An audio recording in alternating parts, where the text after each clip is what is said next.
Hi, everybody. Hello. Welcome to Super Breakfast Friends Club. Welcome to our punishment episode. My punishment episode. I got caught with my pants down this week. Yet again. Mel messaged me and said, "Where's the show?" And I said, "Oh, yeah."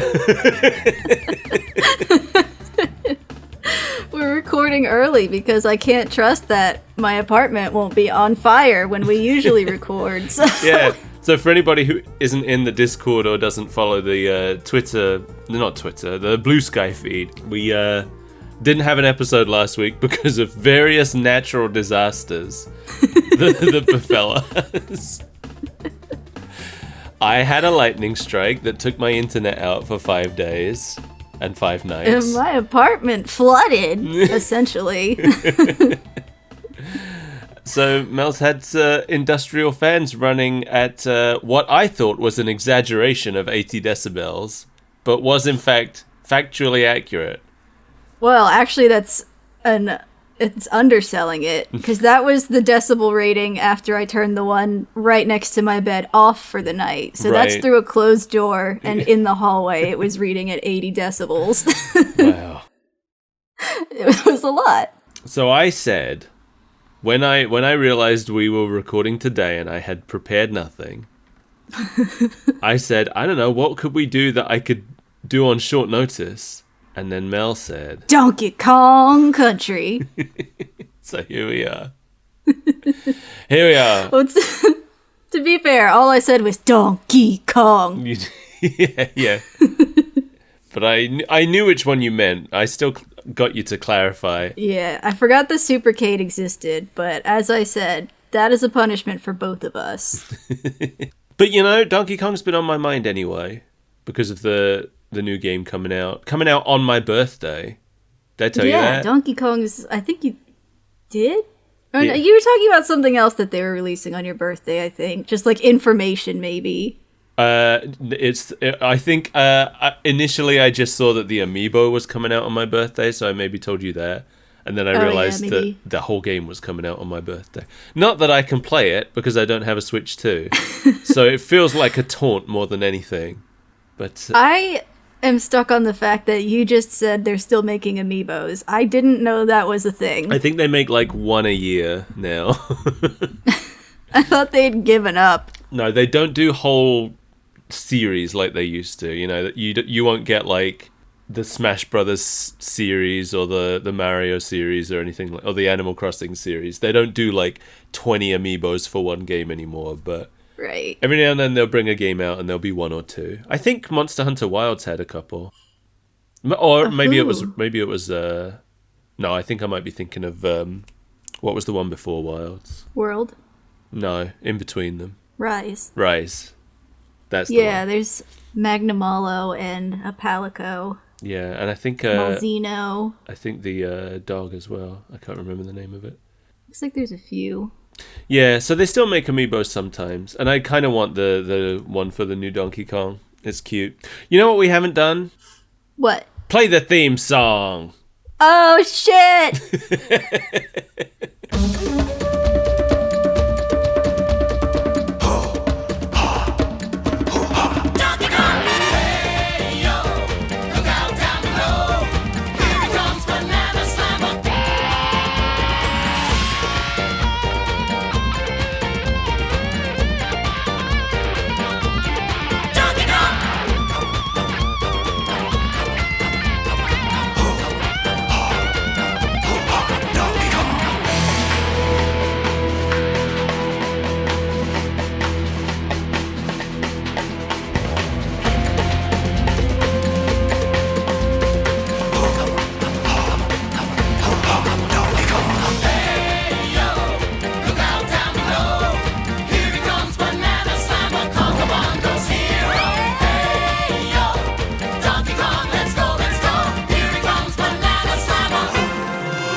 Kind of forgot. You've been forgetting a lot of things today. You forgot we had a podcast. Yeah. You forgot who I was. I went to the store a couple of days ago and forgot my wallet. It was really embarrassing. Oh, man. Didn't realize until I was asked to pay, and then I was like, wait, I can't do that. I went to the store the other day, and I had used my card at the same store, at the cafe, like an hour before, and completely forgotten. So I get up to the counter, and I look for my card, and I'm like, well, it's not there. Have a mild panic, and like I'm walking out of the building. I paid in cash. I'm walking out of the building. I'm like, wait, I literally just used my card. It cannot be that far. I just put it in the wrong place.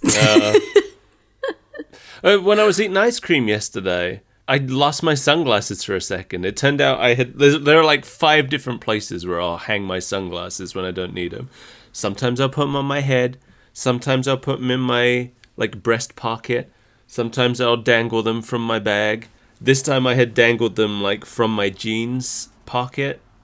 Yeah. So it was just like the arm of the glasses was in the pocket and the rest of it was hanging out. But it took me a while. I was like checking every other place. I was like, where are they? Where have I lost them? Did I put them on the counter when they served up my ice cream?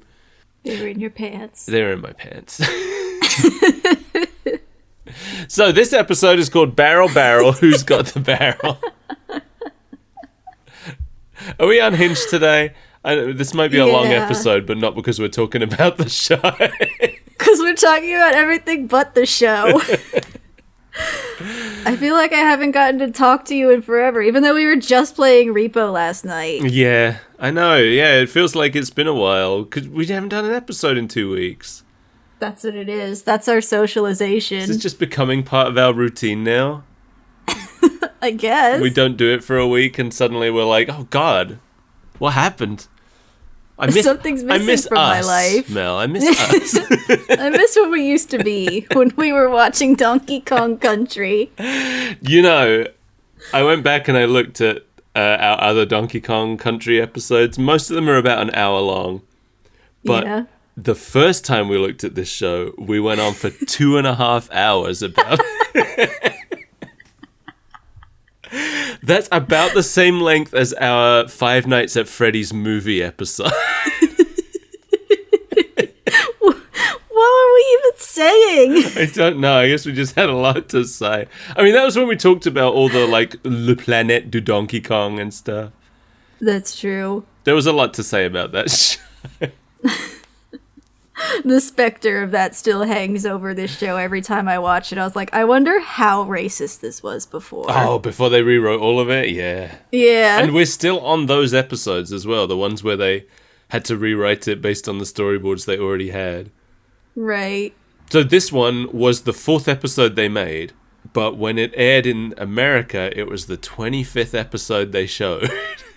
I remember you talking in one of our previous episodes about how they aired an episode with Eddie the Mean Old Yeti before they officially met Eddie the Mean Old Yeti. The first episode they ever aired in America had Eddie the Mean Old Yeti in it. I went back and I checked.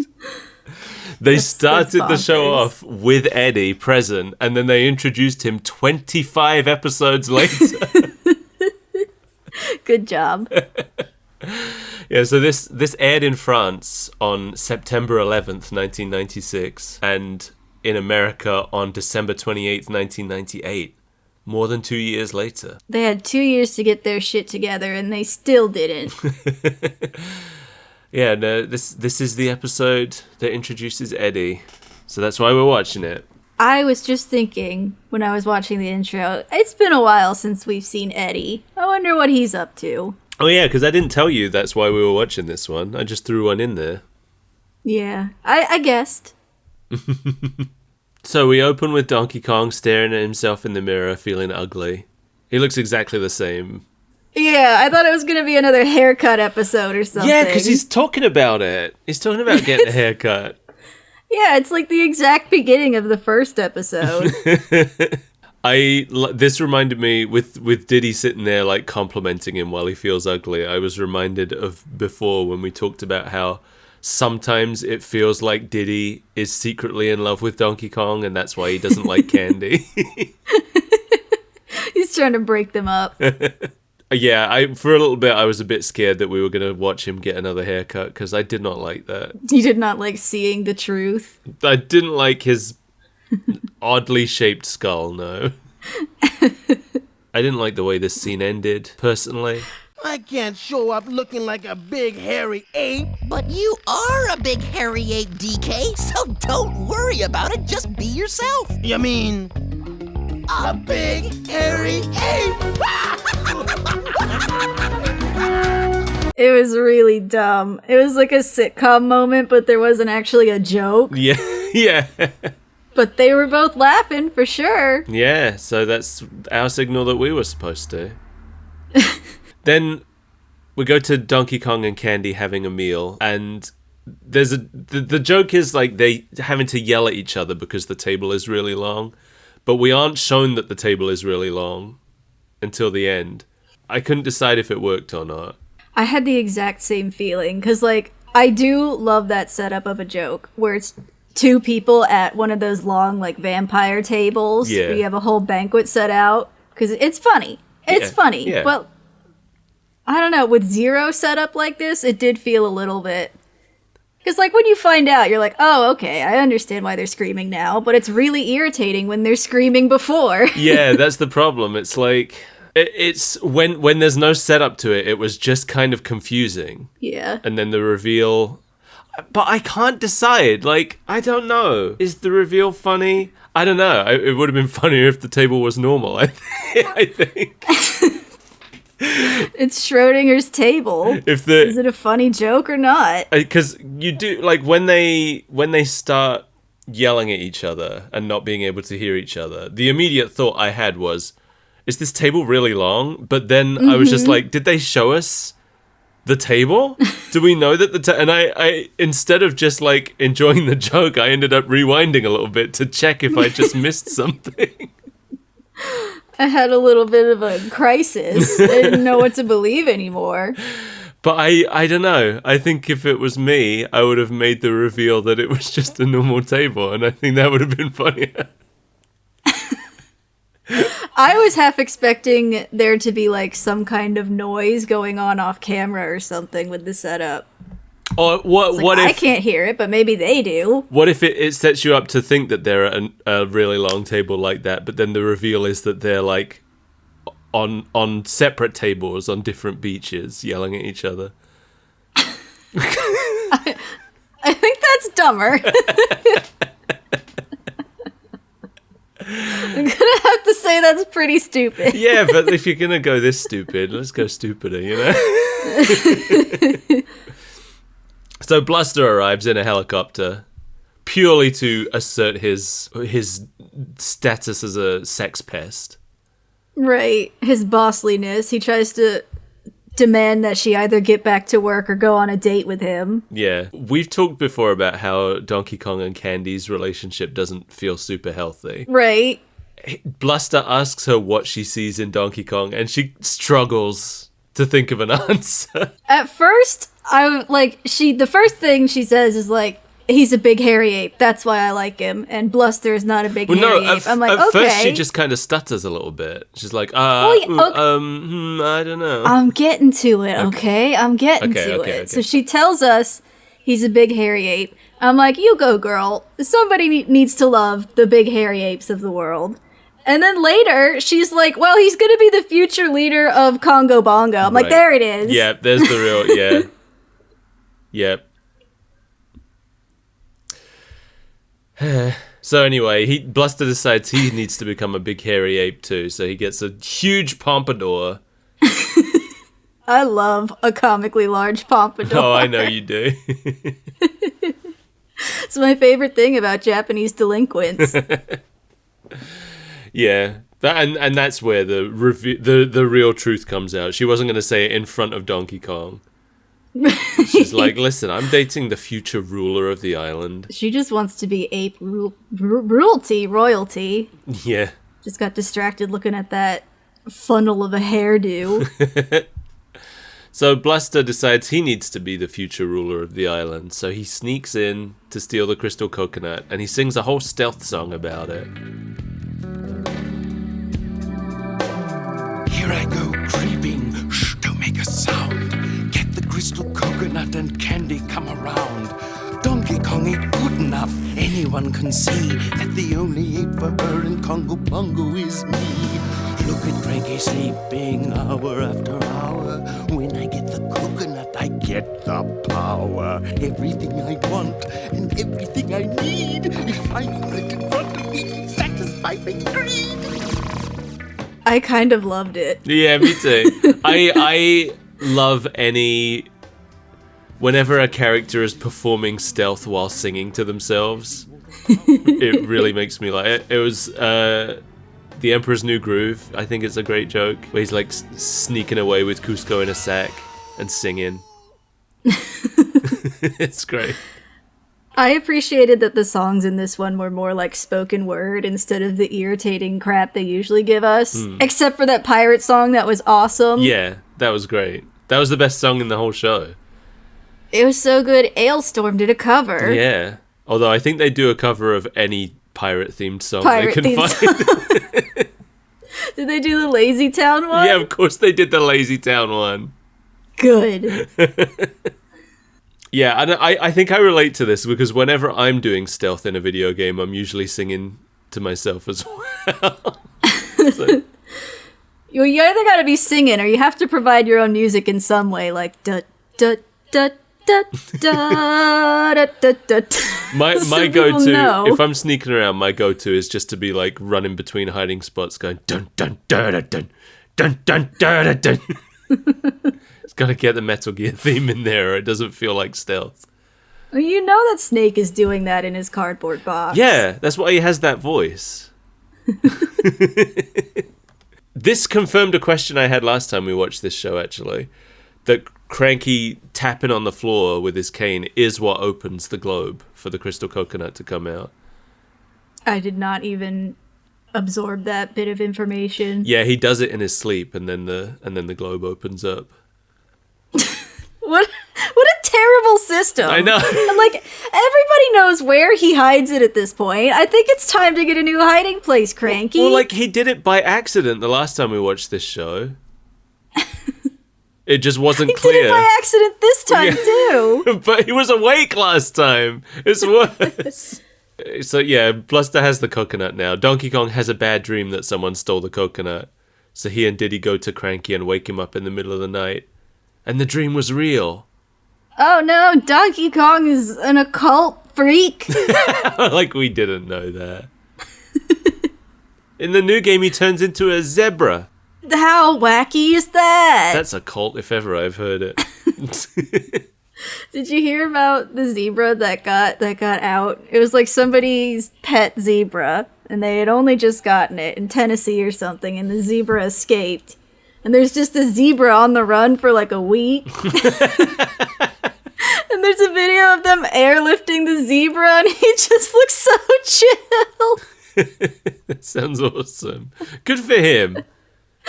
He got to get out, see Tennessee. He got to fly? Yeah. How many zebras fly? Nobody's ever lifted me over Tennessee. So now you know, if you hear hoofbeats, it's probably a zebra. Oh, Cranky assumes that King K. Rool has the coconut, but Donkey Kong finds Bluster's business card on the floor. I love that Donkey Kong immediately dismisses it. He's like, it's just some garbage, and they just read it. I don't think Donkey Kong can read. Like, video game Donkey Kong definitely can't read. Right. 100% he can't read. This Donkey Kong I'd be on the fence about, but he's convincing me. I think he's got his phonics down, but I don't know that he can read like full sentences yet. Okay. Yeah, I could see that. He reads like Charlie reads in It's Always Sunny, I think. Right. So the next scene is the next day. So I like that apparently they found out that Bluster stole the coconut in the middle of the night, but then they were like, well, let's go and finish up that night's sleep and right. We'll get to it. We're going to be useless if we don't get our 8 hours. Let's go. We'll get him in the morning. Yeah, well, it's fine. We know where it is. I was just disappointed that they gave him this ridiculous pompadour with like a funnel, and he didn't walk in with the crystal coconut inside of his hairdo. It would slot in so nicely.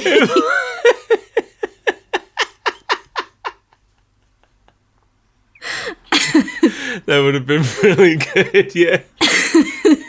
Notice anything different, Candy? So, yeah, at the factory, Bluster is trying to brag about the coconut to Candy, but she thinks it's a fake. And then, I don't know what happened. What happened? I don't know. To be clear, I have no idea what Candy's actual job is. She stands at a machine and, stamps barrels. So it looks like she stamps Bluster, and it knocks the coconut out of his hand. Right. But it's like he was suddenly on the conveyor belt. I guess the implication is that it somehow knocked him on there. You know they don't do transitions in this the show very well. Yeah, I guess so. Donkey Kong and Diddy arrive just in time for the coconut to go down the conveyor belt, and a whole bunch of wild shenanigans happens, and the coconut ends up being packed into barrel 007. And for some reason, that's the number they've chosen so that they can make some spy music. Yeah, they put some off-brand James Bond music in there. To me, it felt too close. Oh no, not 007! That barrel's scheduled for transport! It's on the rocket! That felt like someone's gonna get sued. But luckily, I don't think anybody involved with the James Bond franchise has ever watched this show, so they got away with it. And maybe it's a coincidence, but this will have been while Rare were working on GoldenEye. Yeah, probably a coincidence. Almost certainly a coincidence. I doubt Rare even knew. I doubt the studio making this show knew that Rare were working on GoldenEye, and I doubt that Rare knew what was happening in this show. Right. But Barrel 007 ends up loaded into a barrel rocket and launched. Definitely thought it was supposed to go to space or something, but it just went to Funky's house. Yeah, why they launch... He doesn't live that far away. Why are they using a rocket to launch a barrel to Funky? It feels a little excessive, but... Yeah. I also... What was it? They at first, I guess Diddy feels like the barrel is gone forever. But then DK is like... Cranky always says, what goes up gotta come down. I was like, was that really advice that they had to get from Cranky? That was Cranky's sage wisdom. Was that? Remember what your father told you on your wedding day.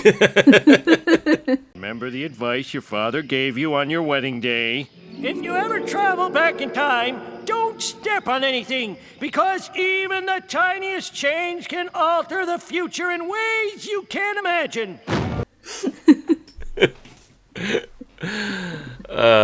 Anyway, King K. Rool is hammering away at a new invention. I don't think we ever really get a look at it. Is that not... That's what he tries to fire at the end, right? I wasn't clear. Was that the actual invention? Or I thought the invention was inside of it.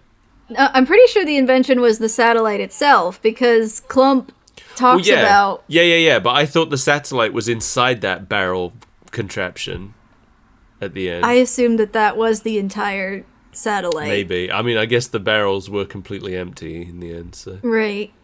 I don't know. Anyway. Because it's only vaguely told to us until the very end of the show when the whole thing is revealed. Otherwise, we're just getting secondhand information from Clump exposition dumping on Eddie the mean old Yeti.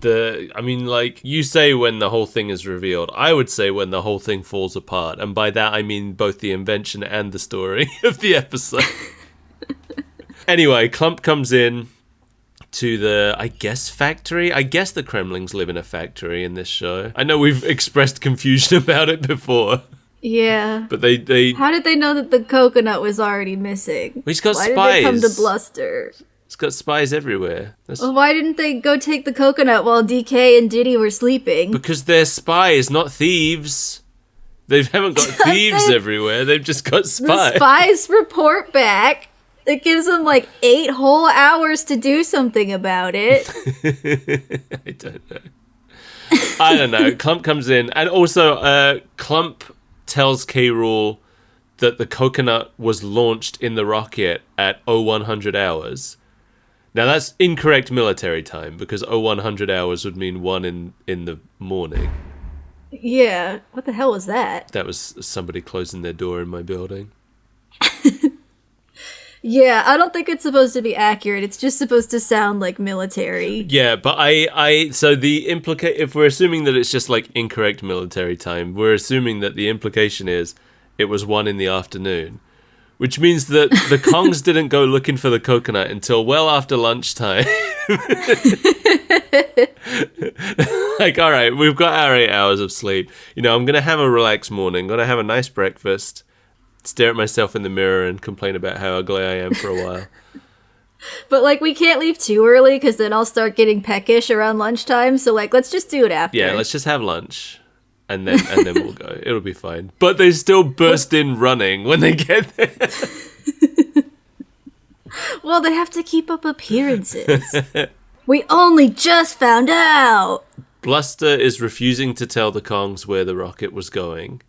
He just says, try the beach, which isn't very useful because the whole island is ringed with a beach, I assume. Right. Which Donkey Kong does point out. So they leave to go check the beach, and at the same time Clump arrives to question Bluster. But see, they threaten to shoot him, which the Kongs didn't try, so... So he gives them... They never try violence. They should just give it a shot. They always try violence, usually. The Kongs? Well, in the games. Remember when Donkey Kong punched the moon? I know talk you about sent me it that. all the time. Yeah, I've seen not the screenshot, but the video. Yeah, I sent you the ending. Yeah. It's like one of my favorite Donkey Kong moments in the history of the franchise. The ending to Donkey Kong Country Returns. I don't remember exactly how it happened, but in some way Donkey Kong is flung into space and he ends up behind the moon, and then he punches the moon down onto the villain's head. It's so good. It's so funny. It's so perfect. I love Donkey Kong. Did they try summoning the 4 giants? No, they didn't have time. It wasn't That's why you reset time. It wasn't a slow-moving moon we're talking about here. Donkey Kong punched it. It didn't come down in 3 days. You play the Song of Time backwards. That's how you make time. He was already crushed by the moon before he got the first note out. Skull Kid could learn a few things from Donkey Kong. Skull Kid doesn't have the upper body strength to punch the moon. So anyway, Bluster reveals that the barrel was going to Funky's flights. And at the same time, Donkey Kong and Diddy are checking in with Funky. They've combed the entire beach and now they're just there on accident. Yeah, I love... So apparently Funky's entire house is an elevator that comes down. Mm-hmm. But when it's coming down, there's no furniture in there. It's just an empty room. And then once they get inside, all the furniture appears. It's like the furniture is within the floor or something, and it comes down onto something that presses it up, and it pops out of the floor. Like a kid's toy. Yeah, like it's some kind of Play-Doh machine. So Funky says he's working on his new invention. I wasn't clear because there doesn't seem to be any invention. It looked like he's just painting a picture of himself relaxing in a barrel. I laughed so hard at that because it's a close-up of a painting and he's like, I'm working on my new invention. I'm like, Funky, that's just a painting you're working on. He's invented a painting. I've invented a picture of myself. This doodle of me is a cowboy. Look how chill I am in my new invention. I should invent that someday. Oh well. So that's what life would have been like if I'd invented the thing longer. I love the thing longer. Me too. And I love that ending. It's that for anybody who hasn't... Man can dream. For anybody who hasn't seen it, there's I don't remember the name of the episode, but it's the first Futurama episode where they use the what if machine to tell 3 stories about what would you ask a question like what if something, and then it shows you what would happen if that's something. And the episode begins with the professor showing off his new invention, the Finglonger, which is just a glove with one really long pointer finger. And to demonstrate, he uses it to turn on the what-if machine. And then they spend the rest of the episode asking the what-if machine questions. And then at the very end of the episode, it's revealed that the entire episode has been the professor asking the what if machine what life would be like if he had invented the thing longer. Anyway, the thing longer seems to be a rousing success. Good work. Right on, Professor. So that's what things would be like if I'd invented the thing longer. Oh, a man can dream, though. A man can dream. Oh, it's so good. It's probably my favorite twist ending in all of history.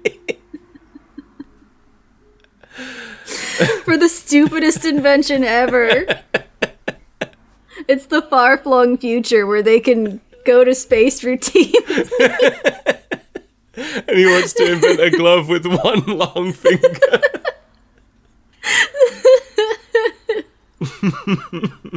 That he has to rack up like he's playing pool. Yeah. Well, it's such a good show.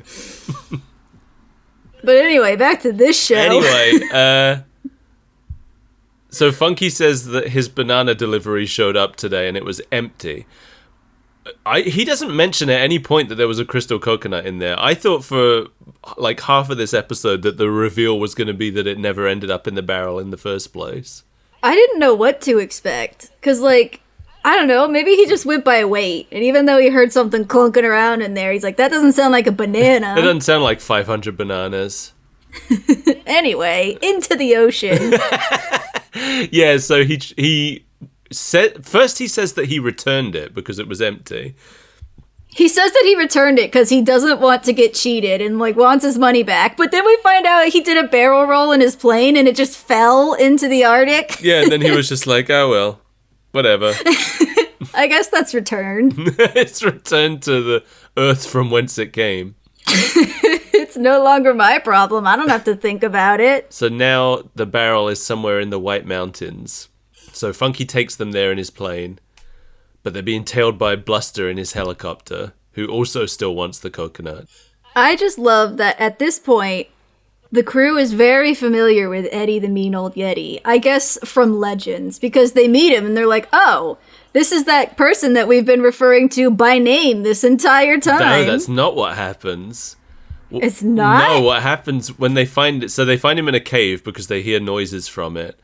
And what happens is Diddy, who is the only one who's been talking about Eddie the entire time, and always mentioning him by his full name and title every time he mentions him, then is like, oh, hi, who are you? That's where Eddie the Mean Old Yeti lives. Eddie the Mean Old Yeti. I forgot about him. Hey, friend, you found our barrel, Mr.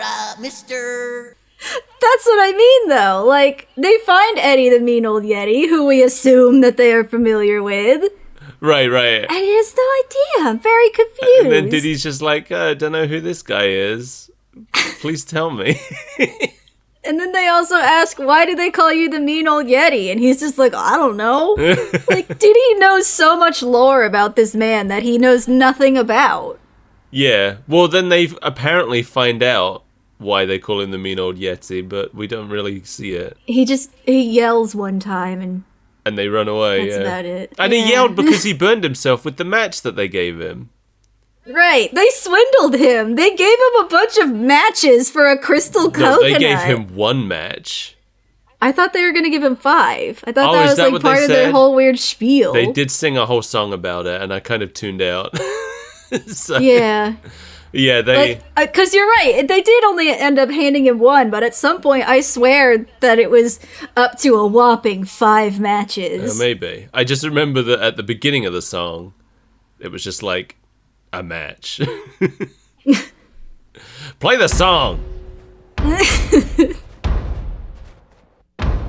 Say, Eddie, how about a deal? 5 for the barrel, it's a bargain. It's a steal. Steal? No, but here's the catch. Give us the barrel and we'll give you a match.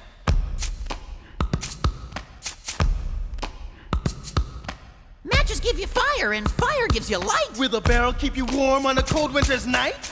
Light? Right. There's more you can do. Like cook banana burgers on the barbecue. Barbecue? And firecrackers too. Can a barrel light the sky like fireworks do? So have we got a deal? Have we got a deal, Eddie? Eddie, have we got a deal?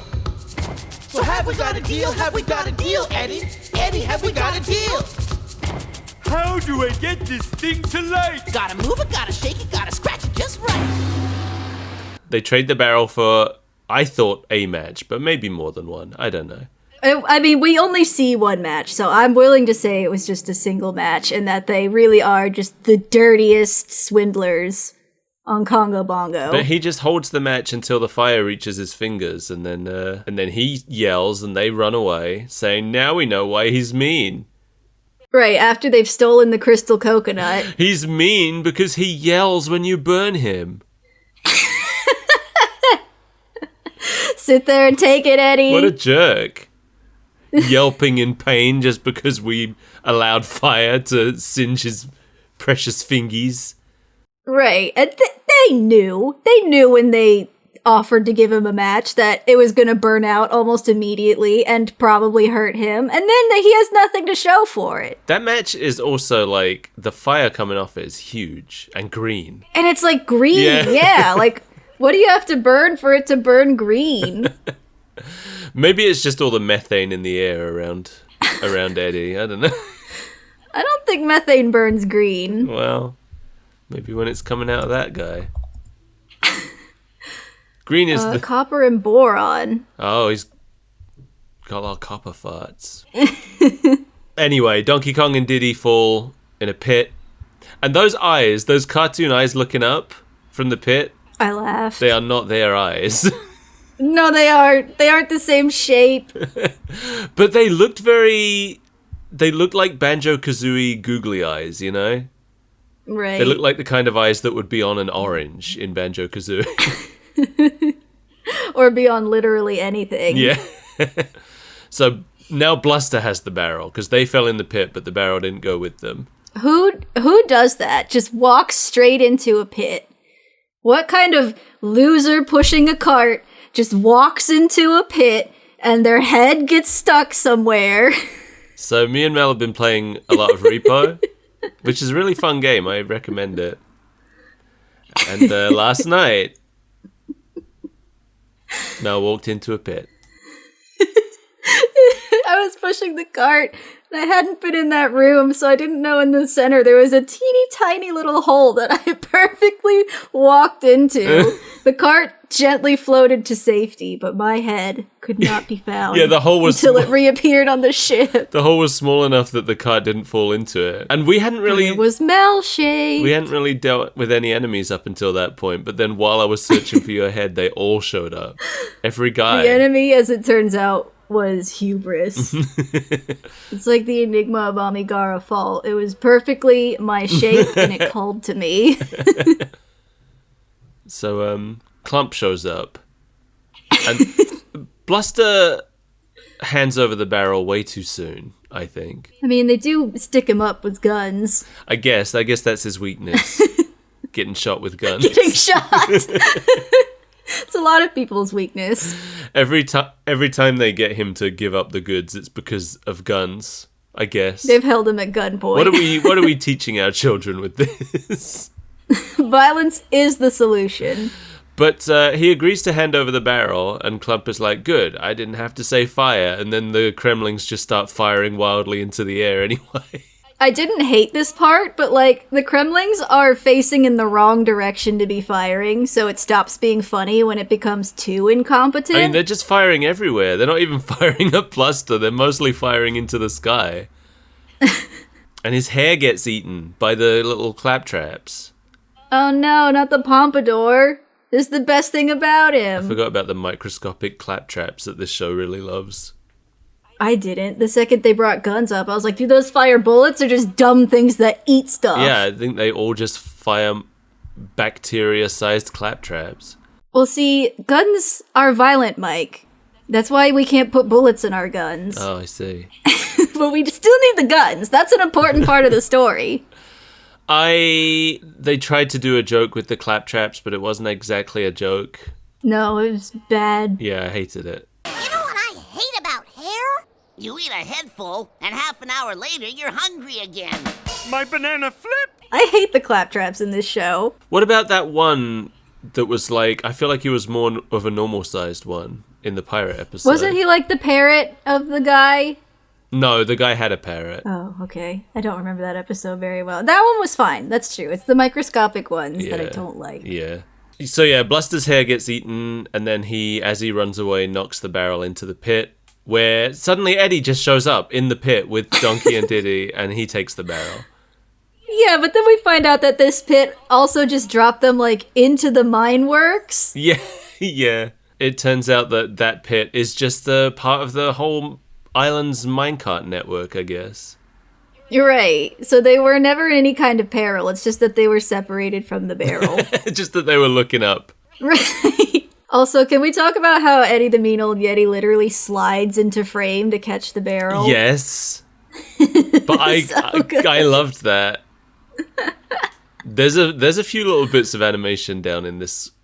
This is like the funny animation cave, where all the best animation in the episode happens. When I say best animation in the episode, I don't necessarily mean it was like skilled animation. I just mean it made me laugh, and I wouldn't have changed it. No. If someone presented me that animation, I wouldn't have been like, you need to redo this and make it better. I would have been like, that's really bad, but it works. Works for my purposes. Change nothing. Clump decides he's going to blame his failure on the critters, the Kremling soldiers. I like, even though it's told to us just like in bursts, I like this whole side plot about how Clump is afraid that he's about to lose his job to the satellite. Yeah. Yeah, it was pretty good. So yeah, this is my favorite scene that we're at now, where Donkey Kong and Diddy are in the network of minecart tunnels, and something just happens. Yeah, and it really made me laugh. I don't think that it was funny for the right reasons. Go on. It was just so abrupt, and I didn't really understand what happened, but that only made it funnier. Right. So they get to all these different tunnels, and then they hear Eddie screaming, and he comes running out of one of the tunnels and runs down another one, and then two critters in a minecart shoot the same way after him. And then once they're all off screen, Eddie says something. I don't know what he said. I couldn't make it out. But then the Kremlings come back the other way holding the coconut. And then DK and Diddy are just like, oh, they got the coconut. And then they just like zip off down after them with no animation. They just kind of like stretch down the tunnel. Yeah, they do the cartoon poof where they just leave a dust cloud in their shape. Yeah, it's just like a smear frame, which I don't think there's smear frames anywhere else in this entire show. I think this is the only one we've ever seen. And they just stretched them. It's great. It's really funny.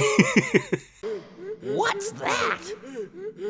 It's coming from over there. It's Eddie! Run! Train! Train? Ah! I'm Eddie They're coming back with the coconut! There they go! And it all just blows by so fast. It's a blink and you'll miss it moment. Really good. Really good. Clump's up at the factory explaining to K. Rool why he doesn't have the coconut when the critters show up with the coconut. Yeah, that part was very confusing because we never, except for that scene that you just described, like there's never a point where the critters like break off to get the coconut. It just happens. He's just marching them home and then suddenly they're in a minecart, yeah. But I think, because it does feel like it is supposed to be the same two critters that were holding up Bluster, right? That was the impression I got. Right. Yeah, me too. Like, how could it be anyone else? Nobody else knew that this was taking place as it was. Yeah. You're telling me that two critters just happened to be going by in a minecart and they took this barrel for no reason? Yeah. Yeah, so it definitely implied it was them. I love that. I did like Clump's switching gears from preparing to blame it on the critters to then trying to take credit for what the critters had done. Yeah. I feel like Clump is one of the better written characters in this show, which is wild. Yeah, Clump is one of my favorites. We haven't. Who's the other one? Is it Crusher? We haven't seen him in a while. Maybe? I just remember a scene with Crusher that went on way too long and was not funny. Yeah, that's true. I think I remember exactly what you're talking about. He was like on the pier. Yeah. Misunderstanding something for way too long. Yeah. Yeah, I remember that. Talking about surfboard, maybe? Something like that. K. Rool's. This is where we learn that K. Rool's invention is a satellite. This is also where we learn that the crystal coconut is apparently an energy source. We've talked about this before. The crystal coconut's powers are extremely poorly defined and seem to differ from episode to episode. Yeah. Sometimes you can see the future with it. Sometimes you can talk to people through it. Sometimes it powers your satellite. Yeah. Although we'll get to that. Oh, we'll get to it. So DK and Diddy show up just in time to hear the plan to power the satellite with the coconut. And I thought he said that the plan was that he'd be able to use the satellite to spy on the whole island. But somehow DK and Diddy are saying it's going to put an end to bananas. There's going to be no more bananas somehow. I got really confused by this scene because I didn't understand where they were. I didn't understand where they'd come from. I didn't understand what they were talking about. It was a weird scene. There's going to be no more bananas if there's a satellite because of the reason. Sounds like AI wrote it.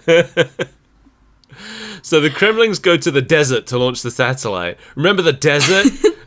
Yeah, the Congo Bongo Desert. That we've seen before? No. But we see it here. Looked like it was a very easy set to build, though. I thought, I guess it was supposed to be a beach, and then they just didn't. They just took the make water it look out. like one. Right, it's all sand. Yeah, it's just dunes as far as the eye can see. So it probably was really easy to make, and that's probably why they got away with it. But right, just like this scene could have happened anywhere. Why did they suddenly add a desert to the island just for this? I don't know. You have to make it realistic, Mike. You can't launch a rocket around the trees. Has Donkey Kong Island ever had a desert? I know this is the Congo Bongo and not Donkey Kong Island, but I'm gonna look it up now. What was the desert in DK64? Oh, yeah. Angry Aztec. I guess that was a desert on Donkey Kong Island. Was it? Or was it on the Kremling Island? I don't know. No, I think it was. Yeah, I think you're right. I think it was on Donkey Kong Island. There's like a split in that game because some of the stages take place on DK Island and some of them take place on the Kremling Island that he's turned into a ship and piloted there. Well, according to the Donkey Kong wiki, it is on DK Island. Thanks. We need a name for that nerd character. You do him so often.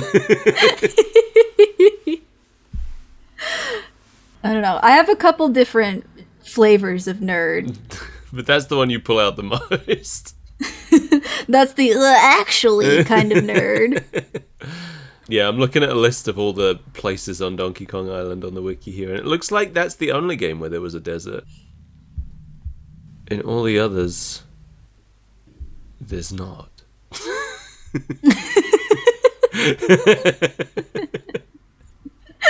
Okay. Thanks. So yeah, they're in the desert. They're going to launch the satellite. So Donkey Kong just beats all the critters up while Diddy gets the coconut out of the satellite. And K. Rool doesn't care because he's like, I don't really need the coconut in the satellite, actually. Why did we go through all this trouble if you already had an effective power source? Yeah, which we don't see, by the way. No. We're never told what it is. He's just like, it's okay, I already had a power source. I guess, he spent this whole show up till now trying to get this coconut because he desperately needs it for some reason. But then he's finally got it and he's just like, whatever, it was just a backup, I guess. I want the crystal coconut and I'm going to launch it into space. The DK can't get it anymore for some reason. I'm going to launch it into space where it will be used as a redundant power source for my satellite, which already has a power source. But now it can power on for an additional 1 year. This is my life's work. Anyway, they get away with the coconut. K-Rool's not worried about that anymore. But the countdown on the satellite reaches 0. But then it just falls apart. And I guess... And we find out it was Clump's plan to sabotage it and maintain his job. Yeah. And what about the music?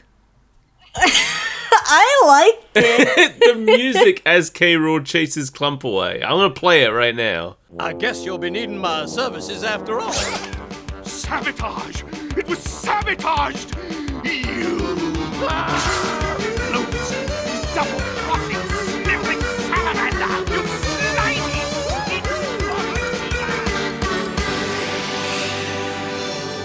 I've never heard it before, but it's great. It reminded me of a song from Banjo-Kazooie Nuts and Bolts.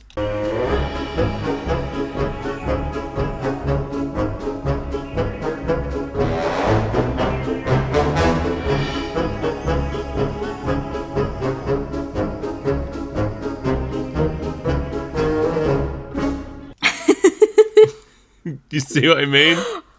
Yeah. Why does this sound like the beginning of like Honey, I Shrunk the Kids or something? It kind of does. Like some family movie where something is about to go wacky and wrong. Yeah, it does have kind of that era of like Hollywood soundtrack, doesn't it? Yeah. Is Grant Kirkhope? I'm pretty sure. Yeah. He's cool. Yeah. I think he's got a lot of like movie inspiration. Probably. I mean, if you're in the music business, it's weird to not be inspired by music from literally everywhere. Yeah. Anyway, DK and Diddy return the coconut, and DK suggests that maybe they should find a safer hiding place from it. And after the 6 episodes we've watched, I'm inclined to agree. But Cranky just kind of shuffles around and doesn't care. It's like, I could do it. So what? I've opened it once in my sleep and once while lucid by accident, but it's fine. As long as I carry a big stick. The big stick that I use to keep accidentally revealing the coconut to the villains. That's just a line to introduce Eddie with an even bigger board with a bigger nail in it. Right. I loved the shot of Eddie bursting in the door. It's very cinematic. Like the angle. What was it, like a Dutch angle? I can't remember if that's... I used to know my angles. I went to film school.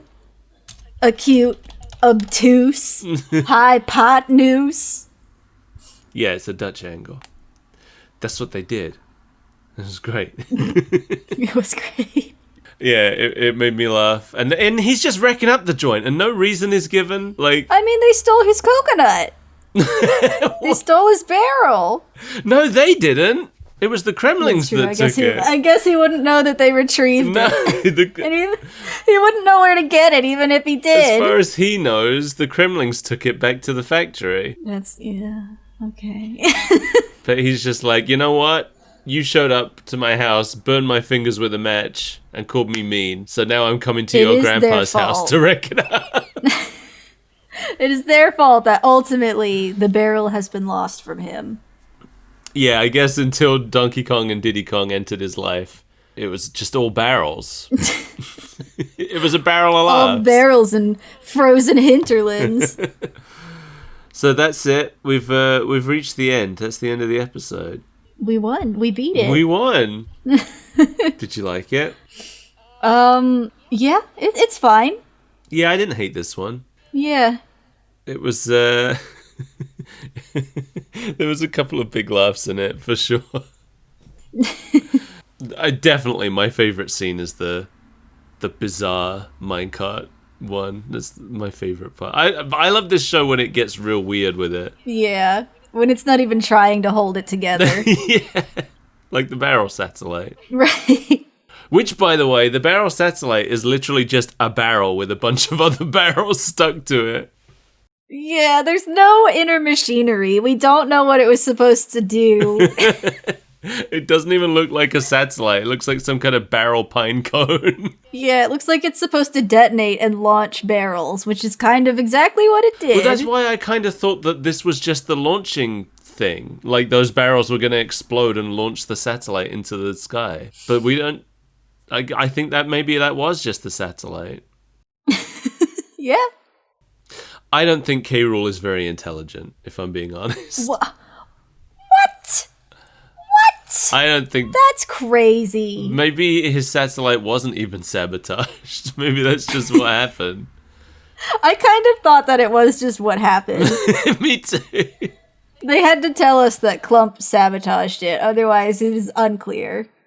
It's only K. Rool who says that Clump sabotaged it as well. He doesn't, like, admit to it or anything, as far as I remember. That's true. And he could be an unreliable narrator. Yeah.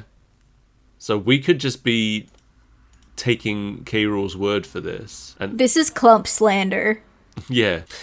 Well, we did it. Thank you, Nadine van der Velde, for writing this episode. For salvaging this show. Yeah, This one definitely had fewer moments where I was like, what the hell were they actually going for originally there? Right.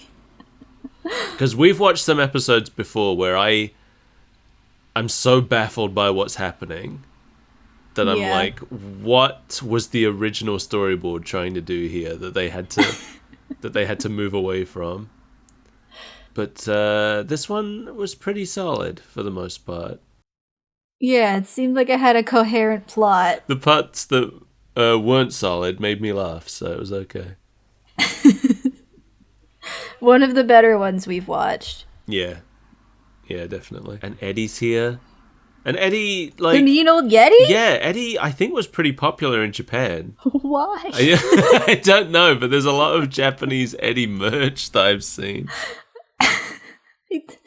Maybe he gets a bigger role in later episodes. He just doesn't really seem to do much when he's around. Yeah. So I know there were a series of trading cards that were released around Donkey Kong 64, and so there's cards of like Chunky and Tiny and stuff. But Eddie was one of them. He was on the trading cards. Here he is. I found his trading card. Was he wearing this hat in the episode? Yes. Okay. I didn't remember that. No, it took me a second. It's like, wait, was he? Yeah, there's a lot of people who... Because, you can turn Donkey Kong's fur white in Smash Brothers and stuff. Yeah. And there's a lot of people who will say that is supposed to be a reference to Eddie. I think that's probably a coincidence, personally. Yeah, I don't think anybody but us knows about Eddie the Mean Old Yeti. But maybe, maybe there are some Japanese Smash Brothers staff who are like, we gotta do an Eddie costume. He was so big. Everybody knows who Eddie is. Because the tie is blue as well, like Eddie's hat, if I remember rightly. But it could also just be, because blue goes pretty well with white. Right. I would like him to come back. If they put Eddie in a new game, I wouldn't be mad about it. Oh, wow. That's all like real stuff, right? I think so. I haven't played in a long time. Somebody's created a, what's the word? Like a loadout, a visual loadout for Team Fortress to make the engineer look as much like Eddie the Mean Old Yeti as possible. Yeah, I think it's all using official items. I don't know that monkey face, but like I said, I haven't picked up Team Fortress in like 10 years. Nobody has. Not even Valve. They keep having events. But it's just those like tournaments and things that have always been going. Yeah. But it's not Valve that sets those up, I don't think. It's Valve are just like, hey, by the way, someone's doing a tournament. We'll post it in the news and see who bites. Yeah, but I don't even remember the last time. Oh, I guess the last time they had an actual update was when they did the comic. They finally finished the comic after however many years they ghosted us with the final chapter. Right. So Eddie is a mean old Yeti, right? Yeah. That's what I've been led to believe. So is he a Yeti or is he a Kong? I thought the implication is that he's like the, a Yeti. The Yeti. Yeah, but he looks like a Kong. So is a Yeti like a sub-species of Kong, or? I mean, a Yeti is like a snow Bigfoot, and Bigfoot's a big monkey. That's true. For the marketing campaign for Donkey Kong Country Returns 3D, Nintendo UK's Facebook page posted an image titled "What is your Donkey Kong name?" with one of the names listed being Eddie among other established Kong names, though it is unknown if this is in reference to Eddie the Mean Old Yeti or not. Let me see this image. Well, it looks like it is the only one in the list that is an actual name. And one of them is Bluster, too. So, yeah, I'm going to say that was definitely a deliberate reference to Eddie the Mean Old Yeti. I still don't think he's a Kong, though. I'll show you the image. I love the last name. All of it is just Kong. Yeah, they've got one for every letter, and every single one is Kong. What's mine? Messy Kong. I guess that's yours too. Yes. Voracious Kong. What? Oh yeah. Voracious Kong. Well, what's your Donkey Kong name, everybody? I guess you can't see this image, so Just pick one. just pick Just one. make one. If you were a Kong, what would you be? Yeah. What fruit would you pick up? What color banana? Are we done? Do you think? I guess so. I think we beat the whole game. I think we 1CC'd it. 1cc. 1 credit clear. Oh, okay. I was just thinking like 1cc. That's the slowest Mario Kart I've ever heard of. No, I'm talking shmup terms. Okay. I don't know about shmups. Yeah, that's because you're a schmuck. Oh! Thank you to our club VIPs, Mark Kelly and Jamie Core, and our club Mesmeron, Eugene Lattic. Thanks, everybody. Whoa! Thanks, you weirdos. Thanks for supporting us even when we couldn't record. Yeah. But now it's your fault that we have to keep going. If you would like to join them, you can head to patreon.com/superbreakfastfriendsclub and figure it out. Figure it out! Google is free. I'm not here to teach you nothing. I'm Skull Pirate Mike, and I'm playing Simpsons games. I think I'm through most of the worst of it. On Twitch. I should have mentioned that. Twitch.tv/Skull Just play them recreationally. You can't watch, but I'll complain about it a little bit if you want. Playing every Simpsons game that I can. I just finished Bart's House of Weirdness. Well, I say finished. I just gave up on Bart's House of Weirdness. We watched the ending on YouTube. It's fine. That counts. And I'll be starting Krusty's Funhouse next. You ever heard of Krusty's Funhouse? No. A lot of people around me had it when I was a kid, but I never played it. Had it, so it's not an arcade game? No, it was a console game. I believe it was something else completely unrelated, and they just kind of skinned Krusty into it. Okay. Anything you want to say? I'm Mel. Hi. Long time listener. First time talker. That's not true. I don't listen to this show. No, you only talk it. Long time talker. No time listener. Don't look for me. You will not find me. Bye!